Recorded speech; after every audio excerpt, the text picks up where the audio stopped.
একবার মুসা আলাইহিসসালাম আল্লাহর কাছে অনুরোধ করলো, হে আল্লাহ, আমি আমার কর্মে সবচেয়ে বড় গুনাহগার ব্যক্তিকে দেখতে চাই। পরের দিন সকালে মুসা আলাইহিসসালামকে এক ব্যক্তিকে দেখানো হলো। সে তার বাচ্চাকে নিয়ে জঙ্গলের দিকে যাচ্ছিল। মুসা আলাইহিসসালাম আল্লাহর কাছে বললেন, হে আল্লাহ, এবার আমি সব থেকে নেককার বান্দাকে দেখতে চাই।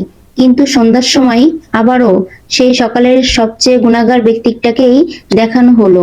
মুসা আলাইহিসসালাম আল্লাহকে প্রশ্ন করলেন, এটা কি হলো? আল্লাহ বললেন, এই লোকটিকে ছেলে তার প্রশ্ন করেছে, বাবা, জঙ্গলে চেয়ে বড় কি?